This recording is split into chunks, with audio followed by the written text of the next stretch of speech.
नमस्कार. आज आपण तृतीय वर्ष वाणिज्य या वर्गातील निर्यात विपणन या विषयातील निर्यात सवलती व प्रलोभने या प्रकरणाचा अभ्यास करणार आहोत.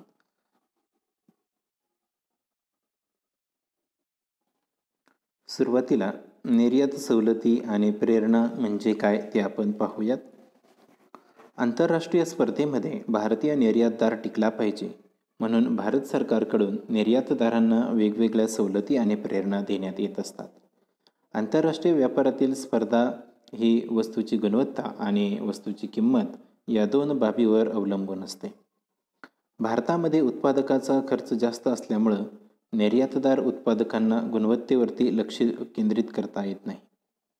सरकारकडून रोख आणि इतर सवलती मिळाल्यामुळं वस्तूंच्या किमती ज्या आहेत त्या स्पर्धात्मक ठेवता येतात आणि गुणवत्तेवर सुद्धा लक्ष केंद्रित करता येत असतं. त्यामुळे चांगल्या गुणवत्ता व दर्जाच्या मालाची निर्मिती केली जाते. अनेक उद्योजकांनी निर्यात करावी. निर्यातीसाठी ज्या काही अडचणी असतील त्या सरकारने त्या ठिकाणी त्याकडे लक्ष दिलेलं आहे आणि विशेष करून त्यांनी निर्यात करावी यासाठी त्यांना प्रवृत्त करावं लागत असतं. त्यांना काही प्रेरणा द्याव्या लागत असतात आणि अशा प्रेरणा वेगवेगळ्या माध्यमातून त्या ठिकाणी सरकार देत असते की जेणेकरून निर्यातदार जास्तीत जास्त वस्तूंची निर्यात करू शकतात. थोडक्यात जर आपण विचार केला तर निर्यात वृद्धीसाठी भारत सरकारकडून निर्यातदारांना वेगवेगळ्या सवलती किंवा प्रेरणा देत असताना त्यामध्ये वेगवेगळ्या घटकांचा विचार केला जात असतो. विशेष करून वस्तूची गुणवत्ता चांगली राहिली पाहिजे आणि परकीय बाजारपेठेमध्ये ती वस्तू टिकली पाहिजे आणि त्यातून निर्यातदाराला प्रचंड प्रमाणावर नफा मिळणं आवश्यक असतं. त्याचबरोबर कर रूपानं देशाला सुद्धा परकीय चलन किंवा उत्पन्नाचे जे काही मार्ग आहेत ते उपलब्ध होत असतात. अशाच प्रकारच्या काही सवलती आणि प्रेरणा ज्या आहेत त्या दिल्या जात असतात. याचे फायदे नेमके काय आहेत या सवलती आणि प्रेरणांचे ते आपण बघणार आहोत. त्यामध्ये प्रथमतः पहिला फायदा होतो तो म्हणजे निर्यात सवलतीमुळे उद्योग संस्था ज्या आहेत त्या अधिकाधिक आकर्षक आणि प्रभावी होत असतात. वेगवेगळ्या सवलती दिल्यामुळं उद्योगधंदे जे आहेत ते प्रभावीपणे काम करत असतात. त्याचबरोबर परदेशी ग्राहकांना आकर्षित करण्यासाठी वेगवेगळ्या पद्धतीने आपली जाहिरातबाजी करून त्याचप्रमाणे आपल्या वस्तू आणि सेवांचा दर्जा जो आहे तो त्या संबंधित ग्राहकापर्यंत पोहोचून अधिक आकर्षक स्वरूपामध्ये वस्तू किंवा सेवा ते त्यांना प्रदान करत असतात. त्यामुळं आपोआपच उद्योग संस्थे जी आहे ती प्रभावीपणे काम करत असते. त्यानंतर दुसरा महत्त्वाचा भाग जो येतो तो म्हणजे निर्यातदाराच्या नफ्यामध्ये प्रचंड प्रमाणामध्ये वाढ होत असते. निर्यातदारांनी निर्यात करत असताना मुळातच त्यामध्ये नफ्याचे प्रमाण जे आहे ते जास्त असते. त्याचबरोबर निर्यातीतून काही सवलती जर भारत सरकारकडून त्या निर्यातदारांना मिळत असतील तर त्यासुद्धा एक नफ्याचाच भाग मानल्या जात असतात आणि परकीय बाजारपेठांमध्ये ज्या वेळेला वस्तूंची निर्यात केली जात असते तेव्हा जास्तीत जास्त किंमत निर्यातदारांना मिळत असते आणि म्हणून निर्यातदारांच्या नफ्यामध्ये प्रचंड वाढ होत असते. त्याचबरोबर नवीन निर्यातदारांना संधी आणि विकासाला मदत होत असते. अनेक वेळा परकीय बाजारपेठांवरती विशिष्ट देशाचे किंवा व्यापारी जे आहेत किंवा विशिष्ट निर्यातदारांचे वर्चस्व पाहायला मिळत असते. परंतु सरकारच्या ज्या काही सवलती किंवा प्रेरणा देणाऱ्या ज्या काही गोष्टी असतात त्यामुळं नवीन निर्यातदार जे आहेत त्या नवीन निर्यातदारांना सुद्धा निर्यात व्यवसायामध्ये प्रवेश करण्यासाठी संधी मिळत असते. तसंच निर्यातदारांना म्हणजेच आपल्या व्यवसायाचा विकास करण्यासाठी सुद्धा त्यांना मोठ्या प्रमाणावरती मदत होत असते. त्यानंतर उत्पादनाच्या जास्तीत जास्त उत्पादनांची जी काही खर्च जो असेल उत्पादनाचा त्याची भरपाई मिळत असते. म्हणजे उत्पादनाचा जो काही जास्त खर्च होईल त्या खर्चाची भरपाई ही या सवलती आणि प्रेरणांतून मिळत असल्यामुळं निर्यातदाराला उत्साहानं काम करणं शक्य होत असतं. त्याचबरोबर निर्यातदाराची स्पर्धाशक्ती वाढते. निर्यातदार ज्या वेळेला वस्तू किंवा सेवांची जी काही उपलब्धता आहे ती ग्राहकांना करून देत असतात त्यावेळेला त्यांचा खर्च जास्त होत असतो आणि त्या खर्चामुळे निर्यातदार आपला निर्यातीची जी काही ताकद आहे ती जास्त वाढवत नाही. कारण मोठ्या प्रमाणावरती खर्चाला तोंड द्यावं लागत असतं. परंतु भारत सरकारनं जर समजा काही निर्यातीच्या सवलती किंवा प्रेरणेच्या रूपानं जर काही अ, मदत जर निर्यातदारांना केली असेल तर आपोआपच निर्यातदार जास्तीत जास्त निर्यात करण्याचा प्रयत्न करत असतात. त्यांची निर्यात शक्ती जी आहे ती आपोआप वाढत असते आणि निर्यातदाराची स्पर्धाशक्ती विशेषतः यातून काय होते वाढत असते. त्यानंतर अनुभवी व कुशल निर्यात व्यवस्थापक सहजपणे तयार होत असतात. निर्यातदारांना निर्यात सवलती देत असताना भारत सरकारने ज्या काही सवलती दिलेल्या आहेत त्यातून निर्यात करण्यासाठी अनेक निर्यातदार तयार होत असतात किंवा मोठ्या प्रमाणावर तयार होत असतात आणि निर्यातीचा असणारा जो काही कार्यभाग जो असतो तो सहजपणे त्या ठिकाणी ते हाताळू शकतात. कारण नेहमी निर्यात करत असताना या निर्यातीच्या प्रक्रियेच्या सर्व गोष्टी ज्या आहेत त्या अनेक निर्यातदारांना चांगल्यापैकी माहीत झालेल्या असतात. त्यामुळे त्यांना हाताळणं सोपं जातं आणि त्यांच्यामध्ये एक व्यवस्थापकपणाचा जो काही गुण असतो तो वाढीस लागत असतो. अनेक निर्यात व्यवस्थापक यातून सहज तयार होत असतात. त्याचबरोबर उपलब्ध साधनसामग्रीचा पर्याप्त उपयोग करता येत असतो. अनेक देशांमध्ये नैसर्गिक साधनसंपत्ती ही मोठ्या प्रमाणावर उपलब्ध असते, परंतु तिचा वापर जर योग्य कारणासाठी जर झाला नाही किंवा त्याचा वापर जर झाला नाही तर ती पडून राहत असते. आणि निर्यातीच्या माध्यमातून अशा उपलब्ध साधनसामग्रीवरती जास्तीत जास्त प्रक्रिया करून उत्पादन घेतलं जात असतं. म्हणजेच वस्तू किंवा सेवांची निर्मिती चांगल्या पद्धतीनं केली जात असते आणि ज्या काही उपलब्ध साधनसामग्री देशामध्ये असेल त्या साधनसामग्रीचा पर्याप्त असा वापर करता येत असतो. त्यानंतर निर्यातदाराची सामाजिक व आर्थिक उद्दिष्ट साध्य होण्यासाठी मदत होत असते. जेव्हा निर्यातदार निर्यातीची प्रक्रिया करत असतो तेव्हा तो फक्त प्रचंड नफा मिळवणे हे प्रथम उद्दिष्ट जरी असले तरीसुद्धा त्याची काही दुय्यम उद्दिष्ट असतात. उदाहरणार्थ काही समाजकार्य करणे किंवा काही आर्थिक उद्दिष्ट त्याने ठेवलेली असतात आणि ही उद्दिष्ट साध्य होण्यासाठी सरकारकडून ज्या काही सवलती आणि प्रेरणा मिळणार आहेत त्या फायदेशीर ठरत असतात. त्याचबरोबर परकीय चलन मोठ्या प्रमाणावर मिळत असते. निर्यात जेवढी जास्त होईल तेवढा निर्यातदाराला फायदा मिळत असतो आणि तो फायदा जो आहे तो परकीय चलनामध्ये मिळत असल्यामुळे त्या देशाकडे आपोआपच परकीय चलन जे आहे ते मोठ्या प्रमाणावर निर्माण होत असते. त्याचा फायदा नवीन तंत्रज्ञान खरेदी करणं किंवा इतर देशांची जी काही देणी असतील ते भागविण्यासाठी या परकीय चलनाचा वापर मोठ्या प्रमाणावर करता येत असतो. किंवा काही भांडवली वस्तू जर आयात करायच्या असतील तर त्याही वेळेला या परकीय चलनाचा वापर त्या संबंधित देशाला होत असतो. त्याचबरोबर नवीन रोजगाराच्या संधी तयार होतात. आपण जर विचार केला निर्यातीचा जो काही व्यवसाय जो आहे किंवा निर्यात जी जास्तीत जास्त होत असते त्यातून जास्तीत जास्त उत्पादनं होत असतात आणि हे उत्पादनं घेण्यासाठी रोजगाराच्या ज्या काही नवीन संधी असतात त्या जास्तीत जास्त उपलब्ध होतात.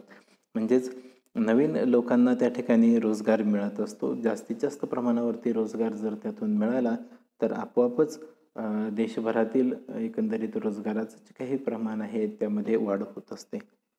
त्यानंतर परकीय व्यापार शेष जो आहे तो संतुलित राहत असतो आणि आंतरराष्ट्रीय बाजारपेठेमध्ये त्या संबंधित देशाला त्याचबरोबर त्या निर्यातदारांना मोठ्या प्रमाणावरती नावलौकिक जे आहे ते मिळत असतं आणि नावलौकिकातून निर्यात वृद्धी किंवा व्यापार वृद्धीचा जो काही मार्ग आहे तो अतिशय सुखरूप किंवा सुलभ होत असतो. त्यामुळं आंतरराष्ट्रीय बाजारपेठेमध्ये नावलौकिक मिळवणं हा निर्यातीच्या किंवा निर्यातदाराच्या दृष्टिकोनातून अत्यंत महत्त्वाचा एक घटक मानला जात असतो. यानंतर भारतीय निर्यातदारांना मिळणाऱ्या सवलती आणि प्रेरणा ज्या आहेत त्या आपण सविस्तररित्या बघणार आहोत. त्यामध्ये पहिला भाग जो आहे तो येतो तो म्हणजे औद्योगिक कच्चा माल सहाय्य केंद्र योजना.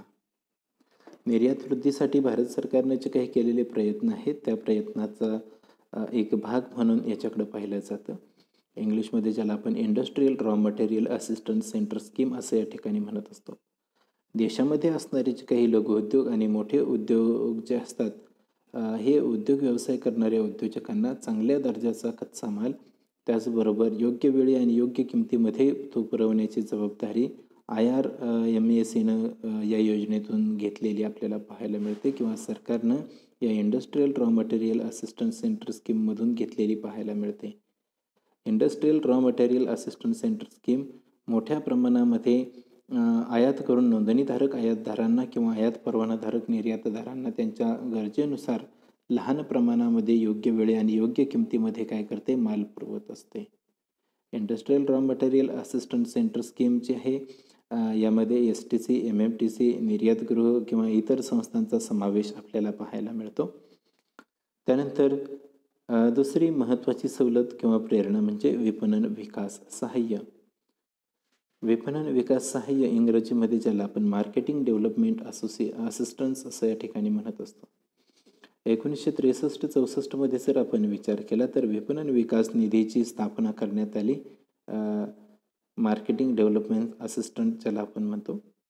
प्रामुख्यानं मोठ्या प्रमाणावर निर्यात करणारे म्हणजेच निर्यातगृह, निर्यात व्यापारी गृह, STS किंवा SSTH जे आहेत इत्यादी मोठ्या निर्यातदारांना त्यांनी केलेल्या एकूण खर्चाच्या 25 ते 60% सवलत ही मार्केटिंग डेव्हलपमेंट असिस्टन्स अंतर्गत मिळत असते. ही मदत आंतरराष्ट्रीय प्रवास खर्च, अभ्यास दौरा, जागतिक प्रदर्शनं, त्याचबरोबर परदेशामध्ये नमुने पाठवणं, संशोधन आणि विकास, त्याचबरोबर चर्चासत्र आणि जाहिरातींसाठी सुद्धा मिळत असते. त्यानंतर तिसरा महत्त्वाचा सवलती किंवा प्रेरणा यातील घटक तो म्हणजे कर परती. त्याला इंग्रजीमध्ये आपण ड्युटी ड्रॉबॅक असं म्हणतो. कच्च्या मालाची आयात आणि बांधणीची सामग्री आयात करत असताना भरलेली जकात परत मिळते म्हणजेच कर परती त्याला आपण म्हणतो. शॉर्टकटमध्ये त्याला DBK असं म्हटलं जात असतं. त्याचप्रमाणे निर्यात वस्तूंसाठी भरलेल्या अबकारी शुल्काचे पैसे निर्यातदारास देण्याची योजना म्हणजेच कर परती होय. कर परती म्हणजे थोडक्यात सांगायचं जर झालं तर भरलेल्या कराचे पैसे परत मिळणं याला आपण साध्या भाषेमध्ये कर परती किंवा कर परतावा असं या ठिकाणी म्हणतो. कर परतीचे जे काही दर असतात ते ठरवले जात असतात आणि त्यानुसार निर्यातदारांना पैसे परत मिळत असतात. त्यामुळं कर परती हा सुद्धा एक सवलती किंवा प्रेरणेचा एक भाग ठरतो. त्यानंतर अबकारी करामध्ये सवलत, एक्झम्पशन फ्रॉम एक्साईज. निर्यात होणाऱ्या मालावरती केंद्रीय अबकारी करामध्ये सरकारकडून सवलत मिळत असते आणि अशा प्रकारच्या ज्या काही सवलती असतील त्या 2 प्रकारच्या आपल्याला पाहायला मिळतात. त्यामध्ये पहिला भाग येतो तो म्हणजे सवलती अंतर्गत निर्यात, एक्सपोर्ट फ्रॉम रिबेट, आणि दुसरा भाग येतो बॉन्ड अंतर्गत निर्यात, एक्सपोर्ट अंडर बॉन्ड. सवलती अंतर्गत निर्यात या पहिल्या प्रकारामध्ये सुरुवातीला निर्यातदाराला कर भरावा लागतो आणि नंतर तो परत मिळत असतो. बॉन्ड अंतर्गत जी काही निर्यात केली जाते त्यामध्ये मात्र निर्यातदाराला अबकारी कर भरावाच लागत नाही, परंतु त्यासाठी निर्यातदाराला अबकारी अधिकाऱ्यापुढे बॉन्ड तयार करून द्यावा लागत असतो. निर्यात ऑर्डर रद्द झाल्यानं काही वेळेला अबकारी करातून मुक्त असलेला माल देशामध्ये सुद्धा विकला जात असतो किंवा संबंधित अधिकारी व्यक्तीमार्फत या वस्तू गरज असणाऱ्या कारखान्यांना देण्यात येत असतात. त्यानंतर पुढची सवलत किंवा प्रेरणा म्हणजे प्राप्ती करात सवलत, एक्झम्पशन फ्रॉम इन्कम टॅक्स. भारतीय आयकर कायदा जो आहे त्या भारतीय आयकर कायद्यातील कलम किंवा इतर जे काही कलम आहेत त्यानुसार निर्यातदाराला निर्यातीपासून मिळणाऱ्या उत्पन्नावर 60% सवलत देण्यात आलेली आहे आणि निर्यातीभिमुख उद्योग ज्याला आपण EOU असं म्हणत असतो किंवा मुक्त व्यापार क्षेत्रातील उद्योग जे आहेत FTZ किंवा निर्यात क्षेत्रातील उद्योग जे असतात EPZ यांना 10 वर्षासाठी निर्यातीपासून मिळणाऱ्या उत्पन्नावर 100% सूट सध्या देण्यात आलेली आपल्याला पाहायला मिळते. त्यानंतर पुढचा भाग जो आहे सवलती आणि प्रेरणांमधला तो म्हणजे विक्री करामध्ये सवलत मिळणं. केंद्रीय आणि राज्य पातळीवर जर आपण विचार केला तर सर्व प्रकारच्या निर्यातीला विक्री करामध्ये सवलत मिळते. ही सवलत मिळवण्यासाठी निर्यातदाराला विक्री खात्यामध्ये नोंदणी करावी लागत असते आणि ही नोंदणी हा निर्यातीचा पुरावा असतो. अशी नोंद केल्यानंतर विक्री खात्यामार्फत निर्यातदाराला विक्री करामध्ये काय मिळते, सूट मिळत असते. म्हणजेच इंग्रजीमध्ये ज्याला एक्झम्पशन फ्रॉम सेल टॅक्स असं आपण म्हणत असतो. त्यानंतर आर्थिक सुविधा, फायनान्शियल बेनिफिट्स ज्याला म्हटलं जात असतं. आर्थिक सवलतीमध्ये निर्यातदाराला निर्यातपूर्व कर्ज पुरवठा आणि निर्यातीनंतरचा कर्ज पुरवठा असा 2 प्रकारचा कर्ज पुरवठा उपलब्ध होत असतो. हा कर्ज पुरवठा कमी व्याजदरानं उपलब्ध करून दिला जातो. रेल्वे भाडं, सागरी भाडं किंवा विमान भाड्यासाठी सुद्धा निर्यातदार अशा सवलतींचा फायदा घेऊ शकतो. अनेक वेळा आर्थिक पुरवठा जो आहे तो करत असताना निर्यातपूर्व कर्ज पुरवठा जो आहे, निर्यातपूर्व कर्ज पुरवठा म्हणजे निर्यात करण्याच्या अगोदर निर्यातदाराला जी काही कामं करावी लागतात, उदाहरणार्थ कारखान्यासाठी लागणारा जो काही कच्चा माल आहे तो खरेदी करणं, त्याचबरोबर वस्तू उत्पादनाची जी काही प्रक्रिया आहे त्या प्रक्रियेवरती असणारा खर्च, त्याचबरोबर वस्तू तयार झाल्यानंतर बांधणीपर्यंतचा येणारा जो काही खर्च असेल किंवा भाडं जे असेल ते सगळं या निर्यातपूर्व कर्ज पुरवठ्यामध्ये येत असतं. आणि निर्यातीनंतरचा जो काही कर्ज पुरवठा आहे त्यामध्ये मालाची निर्यात झाल्यानंतर येणारा जो काही खर्च असेल, उदाहरणार्थ विक्रीनंतरच्या सेवा किंवा माल विक्री करत असताना येणारे खर्च यांचा समावेश त्यामध्ये होताना आपल्याला पाहायला मिळतो. आणि अशा ज्या काही सुविधा आहेत त्या जर सरकारनं निर्यातदारांना जर दिल्या तर त्याचा चांगल्यात चांगला फायदा निर्यातदारांना होत असतो आणि ग्राहकांना सुद्धा चांगल्या गुणवत्तेच्या वस्तू ज्या आहेत त्या मोठ्या प्रमाणावरती उपलब्ध झालेल्या आपल्याला पाहायला मिळतात. पण निर्यातदारांच्या दृष्टिकोनातून जर आपण विचार केला तर एक आर्थिक सुविधा म्हणून ते ह्या गोष्टीकडे पाहू शकतात. त्यानंतर वाहतूक सुविधा. निर्यातीसाठी वाहतुकीला अग्रक्रम दिला जातो आणि ही वाहतूक सवलतीच्या दरामध्ये निर्यातदाराला उपलब्ध होत असते. निर्यातदाराला जी काही वाहतूक सवलत आहे ती वाहतूक सवलत उपलब्ध करून देत असताना 3 प्रकारे वाहतुकीची सवलत दिली जाते.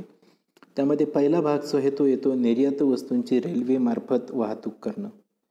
निर्यात वस्तूंची वाहतूक जी आहे ती रेल्वेने जर केली असेल तर एकूण भाड्याच्या 50% इतकी सवलत निर्यातदाराला काय होत असते, मिळत असते. जहाजाचा जर आपण विचार केला तर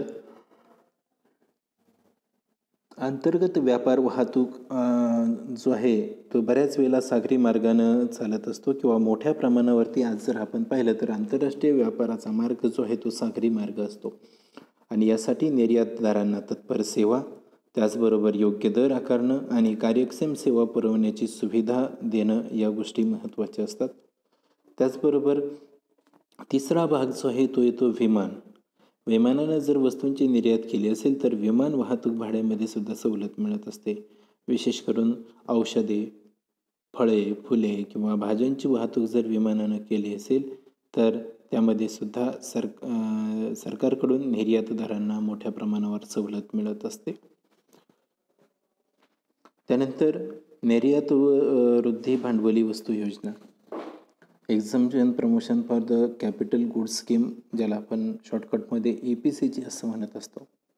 या योजनेनुसार भांडवली वस्तूंची आयात जी आहे ती सवलतीच्या दरानं करता येते आणि 8 वर्षांमध्ये 5 वेळा 5% दरानं नवीन भांडवली वस्तूंची आयात करता येत असते.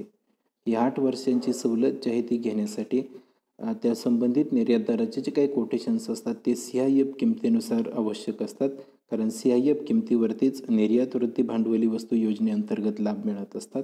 त्यामुळं CIF किंमत जी आहे ती यामध्ये महत्त्वाची मानली जात असते. त्यानंतर संस्थात्मक प्रमाणबद्ध सुविधा, इन्स्टिट्यूशनल मेजर्स ज्याला आपण म्हणतो. भारतीय निर्यात वृद्धी जी आहे ती भारतीय निर्यात वृद्धी तसंच विस्तारासाठी भारत सरकारच्या काही विविध संस्था किंवा एजन्सी कार्यरत आहेत. त्यामध्ये विशेष करून भारतीय विदेशी व्यापार संस्था, त्याचबरोबर निर्यात तपासणी मंडळ, भारतीय लवाद मंडळ, निर्यात पत हमी महामंडळ आणि निर्यात वृद्धी मंडळ यांचा समावेश आपल्याला पाहायला मिळतो. भारतीय विदेशी व्यापार संस्था जे आहेत ते यांच्यामार्फत प्रशिक्षणाची सुविधा विशेष करून उपलब्ध दिली जात असते किंवा ही सुविधा निर्यातदारांना पुरवली जाते. भारतीय बांधणी संस्था जी आहे IIP ज्याला आपण म्हणतो, यांच्याकडून बांधणीविषयी आधुनिक प्रमाणित माहिती पुरवण्याचं काम केलं जातं. निर्यात वृद्धी मंडळामार्फत निर्यात वृद्धीचे जे काही सर्व प्रयत्न असतील, म्हणजे निर्यातीमध्ये जास्तीत जास्त वाढ कशी होईल त्यासाठी कोणकोणते उपाय योजावे लागतील याचे प्रयत्न केले जात असतात.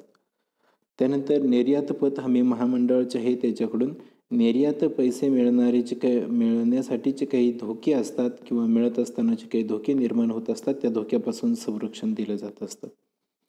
भारतीय लवाद मंडळ जे आहे त्या भारतीय लवाद मंडळामार्फत आयातदार आणि निर्यातदार यांच्यामध्ये जर काही वाद झाले असतील तर ते वाद सोडविले जातात किंवा वाद सोडविण्यासाठी मदत केली जात असते. ही सुद्धा एक महत्त्वाची सुविधा मानली जात असते, कारण परदेशामध्ये जेव्हा निर्यातदार माल निर्यात करत असतो तेव्हा त्याला काही अडचणी ज्या आहेत त्या अडचणी संबंधित आयातदाराकडून भेडसावू शकतात आणि त्यांच्यामध्ये जर वाद झाले तर ते मिटवण्यासाठी भारतीय लवाद मंडळ त्या ठिकाणी मदत करत असतं. त्यानंतर निर्यात तपासणी मंडळ, ज्याला आपण EIC असं या ठिकाणी म्हणत असतो. या निर्यात तपासणी मंडळामार्फत गुणवत्ता आणि दर्जा सांभाळण्याचं जे काही कार्य असेल ते पार पाडलं जात असतं. म्हणजे संस्थात्मक प्रमाणामध्ये ज्या काही सुविधा उपलब्ध करून दिल्या जातात त्याचाही निर्यातदार मोठ्या प्रमाणावरती स्वीकार करत असतात किंवा लाभ घेत असतात. त्यानंतर महत्त्वाचा पुढचा जो काही भाग येतो तो म्हणजे शिक्षण आणि प्रशिक्षण. शिक्षण आणि प्रशिक्षणाचा जर आपण विचार केला तर निर्यातदारांना निर्यात व्यापाराविषयक काही शिक्षण किंवा प्रशिक्षण कार्यक्रम जे असतात ते आवश्यक असतात. या कार्यक्रमामध्ये निर्यातीच्या असणाऱ्या उपलब्ध संधी, त्या साध्य करण्यासाठी त्यांना करावे लागणारे प्रयत्न, त्यांची असणारी कार्यपद्धती, त्यासाठी वापरण्यात येणारे टेक्निक्स ज्याला आपण तंत्र असं म्हणतो याविषयी शिक्षण दिलं जात असतं. आणि भारत सरकारनं बाजाराभिमुख सहल, ज्याला आपण इंग्रजीमध्ये मार्केट ओरिएंटेड टूर्स असं या ठिकाणी म्हणतो, ही योजना सुरू केलेली आहे. लघु आणि मध्यम उद्योजकांना याचा फायदा घेता येत असतो आणि यासाठी या सहलीमध्ये बाजारपेठेचा सर्वे करणं, स्पर्धाशक्ती वाढवणं आणि चर्चासत्र आयोजित करून निर्यात वृद्धीसाठी विशेष असे प्रयत्न केले जात असतात. विविध संस्था किंवा निर्यातदारांना प्रशिक्षण आणि शिक्षण देण्याचं काम सरकारमार्फत केलं जात असतं. शिक्षण आणि प्रशिक्षणाच्या या टप्प्यामध्ये अनेक वेळेला निर्यातदारांना निर्यातीसाठी माल बाहेर नेल्यानंतर किंवा बाहेरच्या देशामध्ये माल निर्यात करत असताना त्या संबंधित देशामध्ये येणाऱ्या ज्या काही अडचणी असतील त्या अडचणींची सोडवणूक केली जात असते किंवा निर्यातीची जी काही पद्धती आहे ती अधिक सुलभ कशी होईल यासाठी नवीन नवीन टेक्निक्स किंवा नवीन नवीन तंत्रज्ञान जे आहे ते नेहमी वापरण्याकडं कल आज आपल्याला पाहायला मिळतो. म्हणजे याच्यावरती भर दिलेला आहे जेणेकरून निर्यातदारांना निर्यातीच्या कोणत्याही अडचणी निर्माण होऊ नयेत. त्यानंतर महत्त्वाचा भाग जो आहे तो म्हणजे निर्यातीभिमुख संस्था ज्या आहेत त्या संस्था आणि सेज यांनासुद्धा विशेष सवलती दिलेल्या आहेत.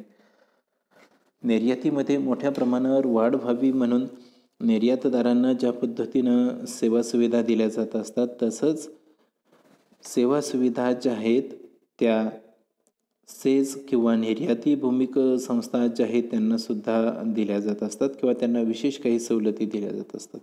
उदाहरणार्थ निर्यातीभिमुख संस्थांना कॉर्पोरेट आयकर जो आहे तो 10 वर्ष माफ करण्यात आलेला आहे आणि त्याचप्रमाणे सेजलासुद्धा या करातून 5 वर्षांची सवलत दिलेली आहे. आपोआपच निर्यातीभिमुख संस्था ज्या आहेत त्या किंवा सेजमध्ये असणारे उद्योग जे आहेत ते जास्तीत जास्त प्रयत्न करण्याचा यासाठी प्रयत्न करत असतात. कारण कॉर्पोरेट आयकर 10 वर्ष जर माफ असेल तर निर्यातदारांचा तेवढा खर्च काय होत असतो वाचत असतो. त्याचबरोबर सेजमधील उद्योग जे आहेत त्या उद्योजकांना करण्यात येणाऱ्या पतपुरवठ्याची जी काही मुदत होती ती 180 दिवसावरून आता 360 दिवस एवढी करण्यात आलेली आहे.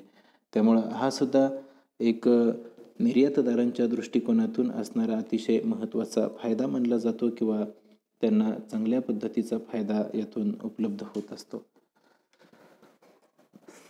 निर्यातदार आणि निर्यातदारांना मिळणाऱ्या ज्या काही सवलती असतील किंवा प्रलोभनं जी असतील ती सरकारच्या मार्फत दिली जात असतात आणि या प्रलोभनांच्या आधारे भारतीय निर्यातदार जे आहेत त्यांना प्रचंड प्रमाणावरती नफा झालेला आपल्याला पाहायला मिळतो. त्यामुळे तो सुद्धा या दृष्टिकोनातून काय आहे, महत्त्वाचा मानला जात असतो.